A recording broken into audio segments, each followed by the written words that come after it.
Good evening, everyone. At Puget Sound Preppers, I am Brandon Bledsoe, your friendly neighborhood ghost. Sorry I haven't been around as much. I've been trying to get through school and whatnot. It's just been taking me a while. I'm going to come back with a video for you. My assistant this evening. That's Liam. He says hello. He is the frequent subject of some of my bug out bag prepping measures. He's not big enough to need as many, or he's bigger than he used to be, so he doesn't need as many now. Anyways, tonight we're going to talk about batoning. So batoning is the act of driving a knife through a piece of firewood to make it into smaller pieces of firewood. And, well, that's one purpose. That's the purpose we'll go with being the actual purpose. Stop drinking my tea. And the other reason I've heard of people doing it is as a test for the strength of the knife. I wouldn't call this a very effective test of the knife because in the end, I mean, you could pretty much convince any wedge-shaped piece of metal to be driven through a piece of firewood if you applied enough force and if it just didn't flat out break in the end. So I wouldn't call it a good test for a knife. A knife is meant to be carving and cutting and maybe sawing depending on what you got. And for all y'all that are worried, don't worry, the assistant left. He's not able to reach these blades. But however, in a survival situation, batoning can be somewhat useful. I've seen videos recently that refute batoning, and they refute batoning on the grounds that that it would be ridiculous to risk damaging your knife to create firewood when you could do it with a hatchet or an axe, which I agree with him on his point that the hatchet and the axe are made to to split firewood.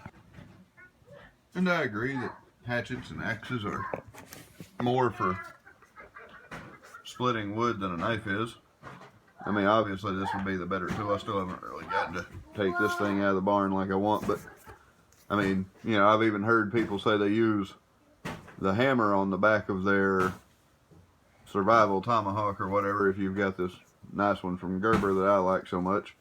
But I mean, in the end, if you've got that, why are you using it to beat your knife through your piece of firewood rather than just using it to split firewood?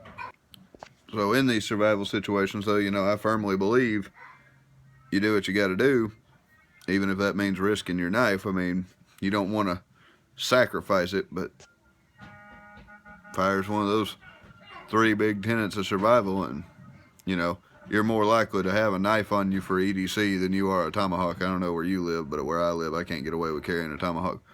So tonight we're just going to talk a little bit about batoning, the do's, the don'ts, and what it's really good for. And so here we have a selection of knives before us. So you got the Victorinox Swiss Army knife. I forget how many whatnots it's got on it, but that's your pretty standard Swiss Army knife right there. I'm a big fan of it. You got the Open L number 8 in walnut. This is a Smith & Wesson HRT. I'm not real sure where I came by that, but I've had it for a while.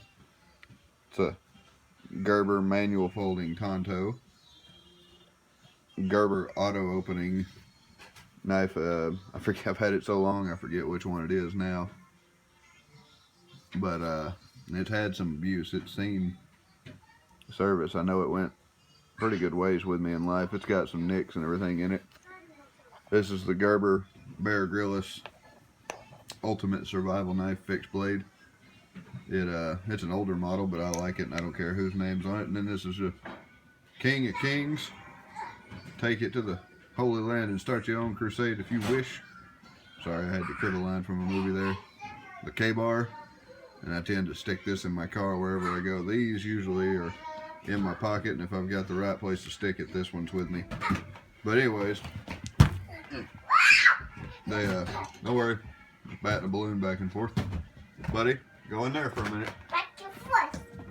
This, and this, or excuse me, these 4 are good for batoning. These are not. Generally, you don't want to use folders, but you can get away with it with these because they're stronger.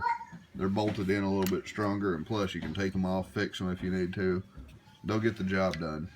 You don't want to use this one for the obvious fact that it's a dagger. It's got 2 blades on it.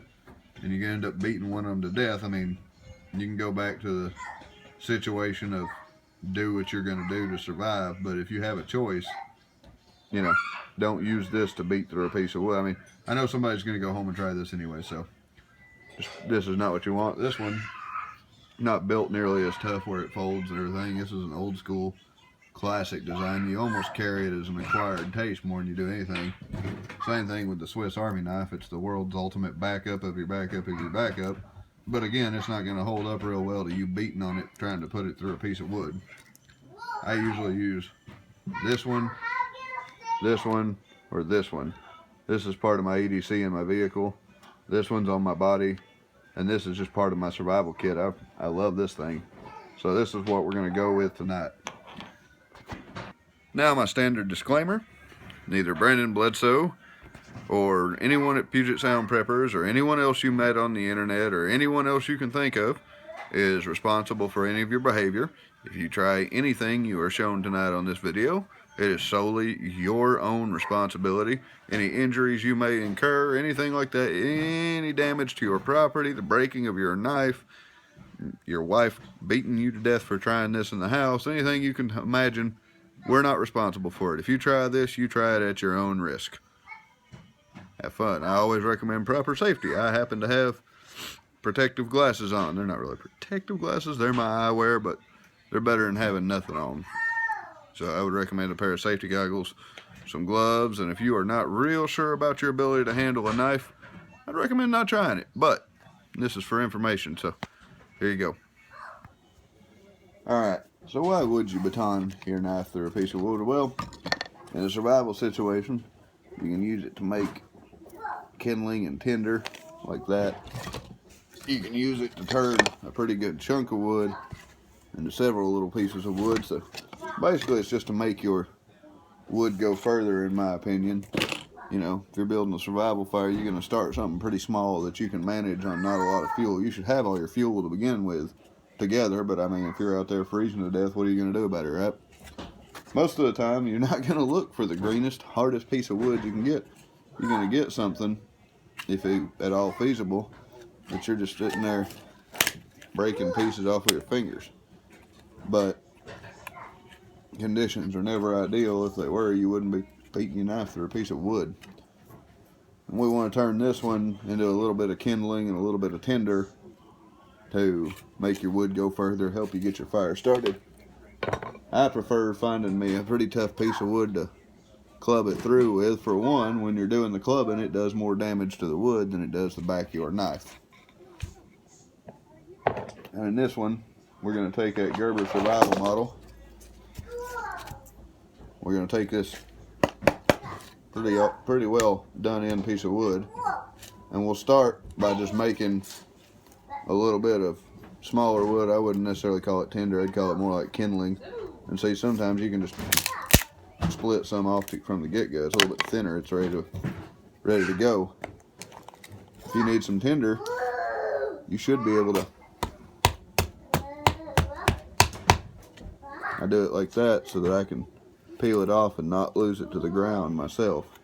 Peel them little curls off there, give it a few more good hacks. If you're doing this for tinder, you should be doing it wherever you intend to build your fire. Pile you some rocks or something up to keep it contained.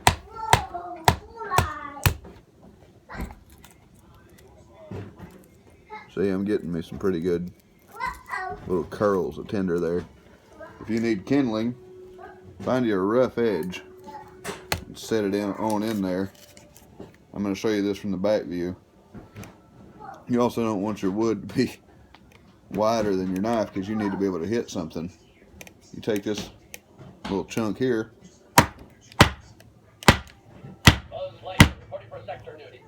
Wow, my house is kind of a mess. You can tell my kid's getting a little bit older. It's a little bit smaller, a little bit more manageable. You should be able to turn that one into smaller pieces without beating your knife through it, see? Nope, still tougher than my hands. Find me an edge. Give me some tender peels off there. Throw it in the pile. Want to baton your wood again. If you want to turn this into 2 decent pieces of firewood, it's the same process. You just take and very carefully wedge yourself a place to sit that knife so that you're not having to hold it too close. You repeat the same process. The thinner the piece of the blade that you can put through it, the better. Because you don't want to beat. Look how thick that knife is on the back. I'm going to flip this thing over. I'm going to make a 3rd piece of wood out of it. Y'all ready? Here we go again. Cut you a little piece in there.